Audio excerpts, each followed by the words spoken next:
Votre agence est en retard sur des projets. Votre équipe est dispersée et manque d'organisation. Les objectifs fixés en début d'année n'en sont même pas à la moitié et vous en avez marre d'aller devant votre PC le matin et subir votre business. Si vous reconnaissez dans au moins l'un de ces scénarios, c'est le signe que votre agence a besoin d'une structure solide. Je vous promets qu'à la fin de cette vidéo, vous aurez toutes les clés en main pour concevoir un processus itératif, sur mesure, dès que vous aurez la possibilité de structurer votre croissance. Mieux d'ailleurs que 80% de vos concurrents. Ce que je vais vous partager ici est plein de valeurs. Peu de personnes apportent autant de détails, et je fais ça pour me différencier et apporter une réelle valeur ajoutée en mettant les mains dans le cambouis. Dans la description, vous trouverez donc toutes les ressources essentielles que nous allons utiliser dans cette vidéo, notamment le GPTs pour concevoir vos process, ainsi qu'un résumé complet et la roadmap que vous voyez actuellement à l'écran. Je suis Waro Hugo, consultant en process. Mon objectif est d'accompagner les CEO d'agences comme vous à structurer donc leur croissance grâce à des process clairs et alignés donc avec leurs objectifs. Aujourd'hui, j'ai déjà pu accompagner donc une dizaine d'agences à gagner en clarté et en productivité.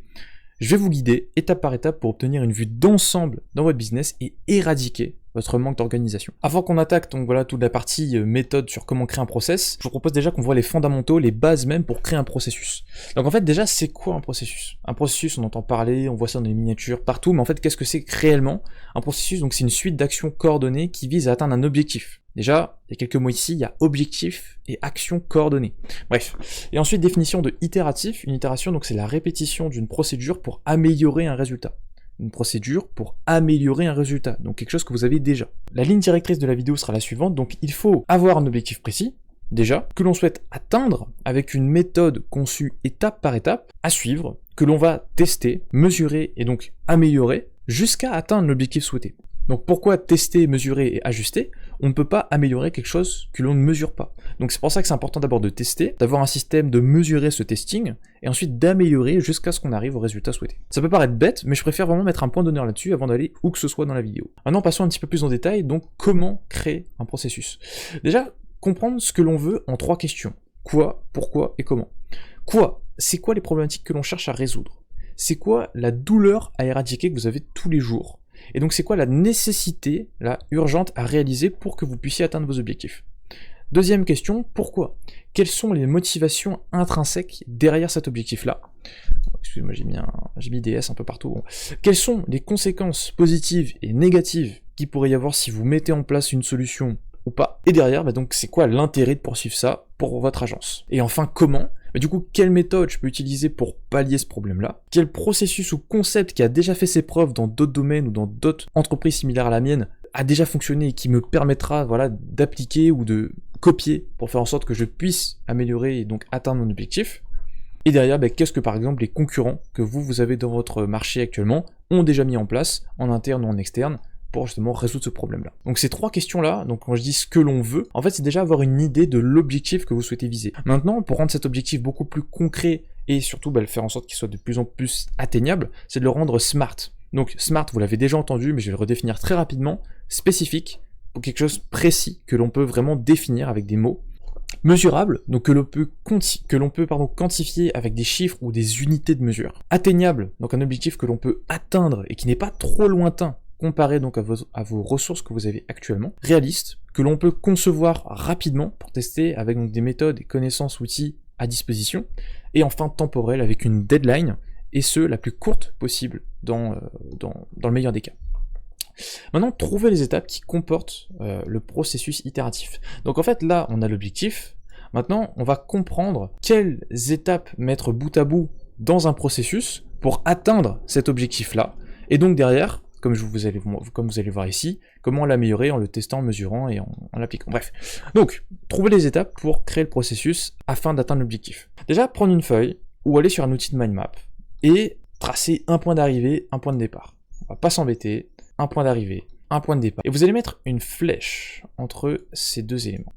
Maintenant, vous allez placer des tirets sur cette flèche. Donc en fait, ce seront les étapes qui vous permettront d'atteindre l'objectif souhaité. Et maintenant, sur chacun de ces tirets, s'il faut, vous pouvez en rajouter s'il y en manque, mais vous allez donc noter qui vous permettra d'atteindre votre objectif, en tout cas de manière hypothétique. En tout cas, vous, ce que vous pensez, qui vous permettra d'atteindre l'objectif que vous souhaitez justement viser.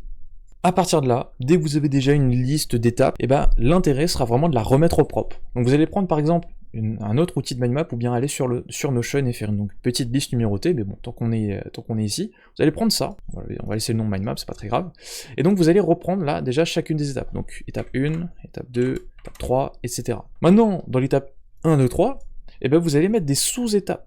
Donc par exemple 1.1, 1.2, 1.3, et vous allez limiter cette fois-ci à 3 sous-branches maximum, donc en ajoutant une ultime étape à ces étapes si nécessaire. Moins il y a d'étapes, mieux c'est. Évidemment, mettez pas des chiffres, mettez vraiment les étapes que vous souhaitez atteindre. Et maintenant, ultime chose, on va ajouter une KPI et une description. Qu'est-ce que c'est? KPI, vous en avez déjà entendu parler, Key Performance Indicator, et donc l'intérêt ici, c'est en fait de mettre un élément déclencheur qui va dire si oui ou non cette étape-là est validée. Ça peut être un on-off, oui, non, ça peut être un chiffre, en pourcentage, en heures, en argent, qu'importe. En tout cas, vous devez avoir un élément clé de performance qui vous indiquera si oui ou non l'objectif est atteint, ou du moins si oui ou non cette étape-là est validée. C'est important. Donc, pour ça, voilà, vous notez la KPI, et ensuite une description. Donc, une description, au final, ça pourrait être quoi? C'est vraiment juste un moyen de décrire les petites étapes, les sous-étapes en fait, qui permettent de mettre à bien ceci. Bon, il peut y en avoir qu'une, il peut y en avoir 2, 3, 5, 10, et l'intérêt c'est de toutes les noter, afin d'avoir vraiment une vue d'ensemble des étapes que vous allez concevoir et mettre dans votre processus, pour faire en sorte que vous puissiez derrière atteindre votre objectif. Évidemment, on ne met pas ça sur les sous-branches, mais vraiment sur les dernières branches. Si évidemment vous êtes arrêté à là, bah, vous embêtez pas, vous mettez les KPI ici, hop, etc., etc.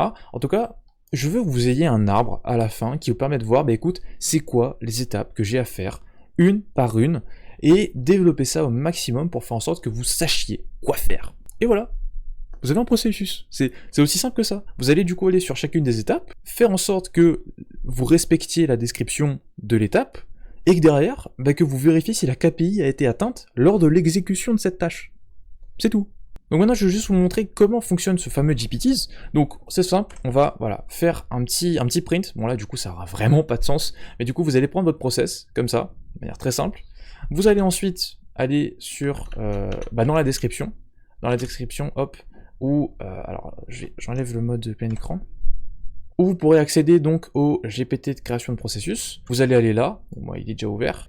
Et derrière, vous allez même pas obligé de copier ça, hein. Vous faites vraiment comme bon vous semble. Vous allez ici, et donc vous allez discuter avec ce GPT. Donc vous allez accéder au GPT ici, et derrière, noter ce que vous voulez. Donc par exemple, voilà, donc voici un processus que donc tu pourras retrouver en pièce jointe. Je souhaite faire en sorte d'appliquer ce processus de manière très concrète avec des outils. Donne-moi donc un plan d'action, des tâches à réaliser de manière très concrète, pour pouvoir atteindre l'objectif, pouvoir mettre en place déjà ce processus, et derrière d'avoir des systèmes de mesure, d'avoir tout ça. Enfin, en gros, discuter avec l'IA, lui poser les bonnes questions, pour faire en sorte que vous, derrière, vous puissiez avoir les réponses que vous voulez, et que donc vous pouvez concevoir votre processus. Mais attends un instant, parce que là, du coup, ok, on a une KPI, on a une description, on a tout ça, maintenant déjà, il faut tester chacune des étapes en temps réel, sur le terrain, là où justement ce processus-là doit être appliqué. Si c'est pas sur vous, c'est peut-être sur vos collaborateurs, sur vos employés, sur vos prestataires avec qui vous travaillez, qu'importe. En tout cas, il faut faire en sorte que ce processus soit en marche sur le terrain. Maintenant, vous allez mesurer les résultats de ce processus, et dans tous les cas, lorsque vous allez concevoir ce processus-là, ajoutez toujours un moyen très concret, en fait, de mesurer mesurer la KPI. Mesurer si oui ou non l'objectif a été atteint, et si vous avez un objectif par exemple précis en chiffres, trouvez un moyen d'avoir le résultat le plus proche, le plus probable possible en fonction de l'action qui aura été réalisée. Et ensuite, donc, si effectivement peut-être il manque des détails, que vous n'avez pas atteint l'objectif comme vous le souhaitiez, ou peut-être que vous l'avez atteint trop facilement, et là vous allez donc appliquer de nouvelles solutions, pourquoi pas appliquer de nouveaux objectifs différents, peut-être plus élevés, peut-être moins élevés, en fonction de la charge de travail, en fonction de tout ça, bref. Et ensuite vous allez appliquer ces solutions-là, appliquer ces feedbacks, et de manière concrète du coup, améliorer votre processus, et faire ça en fait, de faire cette remise en question, cette amélioration de manière constante, pour que, au bout d'un moment, vous atteignez votre objectif grâce à ce fameux processus. Donc j'espère que jusqu'ici, la vidéo est claire. Si ce n'est pas le cas d'ailleurs, n'hésitez pas à me poser les questions que vous avez dans la description, plutôt dans les commentaires. En tout cas, moi je vous invite directement à réserver une consultation gratuite de 30 minutes, où on va discuter de vous, de votre agence, de vos défis, de vos objectifs. Et derrière, de concevoir, comme vous le voyez ici sur une belle roadmap, un plan d'action, un processus, pourquoi pas aller plus loin, étape par étape, qui vous permettra déjà globalement de savoir quoi faire pour atteindre votre objectif. Et ci-dessous, donc vous aurez accès au GPT, ce que je viens tout juste de présenter, et qui vous permettra d'aller plus loin, de poser vos questions, de brainstormer, en tout cas de concevoir votre processus comme vous le souhaitez. Et je vous souhaite une très bonne journée.